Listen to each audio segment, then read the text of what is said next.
conference. There's a lot of discussion about energy policy today. The electricity system is fundamentally broken. It's a system that is no longer delivering for consumers who are seeing their power bills skyrocket over the last couple of years, but instead is delivering mega profits to the companies that now run our electricity system. Companies that were handed control over electricity through a series of disastrous privatisation decisions made by Liberal state governments over the past couple of decades. We welcome the report from the ACCC. We thank the Chairman, Rod Sims, and his staff for their deliberations over the last 16 months or so in delivering this very important report. We look forward to studying it and talking to stakeholders about it. I am concerned, though, that the sensible recommendations we hope to read in this report may again be lost in the fog of the civil war that is being waged in the coalition party room over energy policy. Already we have seen Matt Canavan, a Cabinet Minister no less, seek to use this report as an endorsement of the National Party's policy for the government to throw $5 billion of taxpayer funds at building new coal-fired power stations. If this is the way in which the coalition party room is going to use this important report, then it's unlikely to see any relief to consumers. Malcolm Turnbull in his speech today needs to start to stamp his authority on this civil war. He needs to make very clear that the talk fests, the internal divisions are going to stop, and that consumers, whether they are households or Australian businesses, are finally going to see some action from this government to give them power price relief. Are the remedies suggested by the ACCC going to be effective in bringing down prices by as much as they suggest? Well, look, we've only had the release of this report over the last couple of hours. We're going to study it carefully over coming days and talk to stakeholders, but the media coverage that I've seen of this report indicates that many of the sensible reforms that have started to be discussed within our community, like having a benchmark rate against which consumers can properly assess the discounts being offered by retailers, taking action to stop gaming in the system. This is the sort of thing that we've been calling for now for some years, because we've been saying the system needs a thorough overhaul to put consumers first again, rather than putting the energy companies first. Which one of the recommendations is the most urgent, do you think? Well, look, we're going to study this report. It was literally only released in the last hour or two. I'm going to read it over the rest of the course of today and start to make our response over time. You'd expect that of a responsible opposition. But we think the time for talk fests and internal divisions within the coalition party room is well overdue.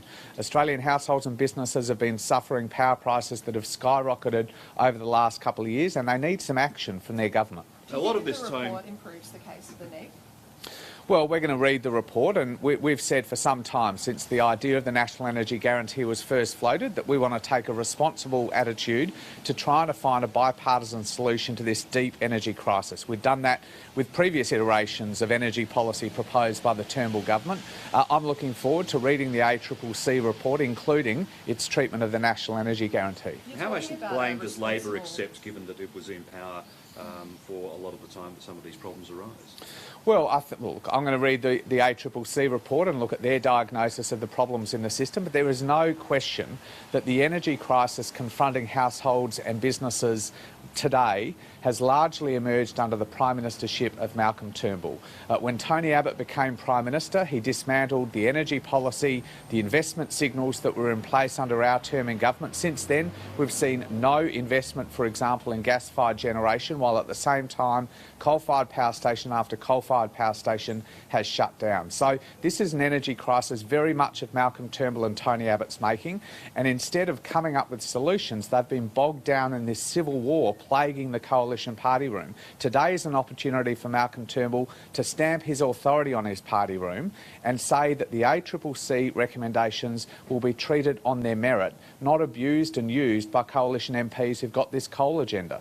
This market failure seems to be brewing for the last 20 years. How much responsibility does Labor take for allowing the gold plating of infrastructure assets? Well, the so-called gold plating of network infrastructure assets is something we've talked about for some years. These are decisions taken largely at state levels and I think, with the benefit of hindsight, involved the overinvestment of money into transmission and distribution networks that are being paid for now by consumers. We've been making this case now for some time. I look forward to reading the recommendations from the ACCC about how the impact on consumers might be relieved or alleviated, and look forward to engaging with stakeholders as well. You say that the decision was made more at a state level. Do you think that state governments need to start bearing more of the costs of subsidy schemes to benefit consumers? Well, look, I'm looking forward to reading the report that the ACCC has released over the last hour or two, including some suggestions about the way in which particularly low and fixed income households might have some relief delivered to them over the skyrocketing power prices they've experienced over the last couple of years. So do you think that consumers should be compensated for the cost of the gold plating that they've had to bear in recent years? Well, look, I don't want to jump at recommendations in a report that no one has had the chance to read yet. It's literally only been released over the last hour or two, so we'll take our time. I think the community would expect a responsible alternative government to read and consider the recommendations seriously before making a response to it. So it's too early for you to say that you'd endorse all 56 recommendations? Absolutely. It is too early. The report's only been released, as I said, in the last hour or two. I've not yet had a chance to read it. I'll do that over the course of the rest of today. And within Labor, we'll start to formulate a response. I think that's what the government will do as well. But I do make the point that the time for further talk fests, further debates over ideological indulgences is over. Households and businesses are suffering deeply through this energy crisis. They need some action from their government principally, but also from the Australian Parliament more broadly. And what about the companies, these so-called gentailers like Origin and AGL? What's the message to them? Well, I think we've seen a series of reports over the last couple of weeks. The first retail report from the Markets Commission, a report by the Energy Regulator about the rates of return, very substantial rates of return being enjoyed by some of these companies, and the ACCC report today, I think, finally confirm what a number of us have been saying now for a while, that the electricity system is no longer working in the interests of consumers, households and businesses, but instead is now delivering mega profits to these private companies who are handed control over our system over the last couple of decades. And that has to end. This is a system that has a very deep public interest and should be working in the interests of consumers, not providers like these big power companies. Do you really think this time that households are actually going to see the energy price relief that this is spelled out in this report? Well, I certainly hope so. I mean, I'm not going to respond to recommendations I haven't yet had a chance to read.